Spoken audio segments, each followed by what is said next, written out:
Hey, let's take a look at what is making news on print, in print and online this morning. And we're joined by the Executive Director at the Australia Institute, Richard Denniss. Richard, good morning. Good morning. So the Treasurer, good news, he's found an extra $50 billion. Who knew? Who knew? Just there it was, tucked down the back of the couch, $50 billion. Look, the papers are basically reporting a surge in revenue for the government off the back of two things, really. Lower than expected welfare payments because the unemployment's so low and the economy has bounced back so fast, but also record commodity prices, particularly for gas and coal. Now, the Treasurer is at pains to say this is a temporary thing, so don't get too excited. But that, of course, is why there's so many calls around for a windfall profits tax, so the government could actually kind of grab some of this revenue while it is here for the taking. Yeah, and a lot of pressure on the Treasurer to bring forward some of those childcare benefits, for example. But he has very clearly said that the budget that's coming up on October the 25th is going to be what he calls a bread and butter budget. No big surprises, nothing. He's not going to be splashing that cash around or making any structural changes.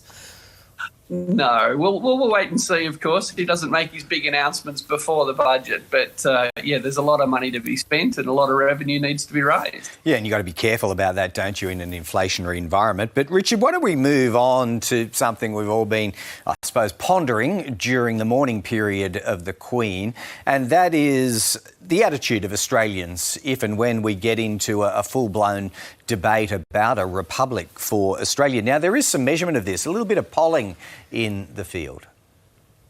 Yes, in the 9 papers there's polling on support for a republic, and what it shows is, perhaps unsurprisingly, support for the monarchy's up slightly at the moment. The polling goes to great lengths to point out that that people were really pushed, even if they just had a very slight leaning. How do you feel? And support for republic's fallen a little bit. And, frankly, if you think about how much free press the monarchy's had in the last couple of weeks, perhaps that's not a big surprise. Would it be of concern, though, do you think, Richard, to progressive people who want to advance a debate towards some referendum at some unknown date? Is this terminal for their cause, I suppose, is the question. Well, I suppose anyone would be disappointed to see their cause declining in popularity, but even the pollster points out that this is probably not a great time to do the poll, with a lot of people being of the view that it's just not the time to have this conversation. And I think that makes perfect sense. To be clear, it wasn't the Republican movement that did this polling. It was the 9 poll. More women than men in favour of the monarchy as well, I was interested to note. I think it was about 59% women and 49% men, which was an interesting aside.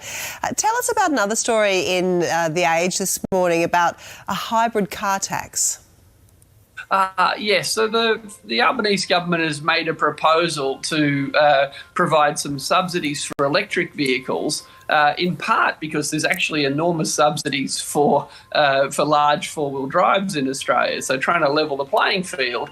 However, to get it through the Senate, there's opposition to the idea that hybrid vehicles, so vehicles that are part electric and part petrol, might also be included, with the Greens and David Pocock saying there's already enough subsidies for petrol vehicles on the road.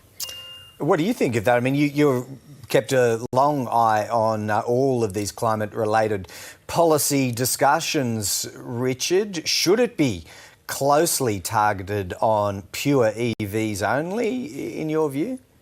Yeah, I think it makes sense. I mean, actually extending the subsidies to hybrid vehicles makes the program $1 billion more expensive. And of course, the point of a subsidy is to encourage the rapid uptake of something that might not otherwise occur.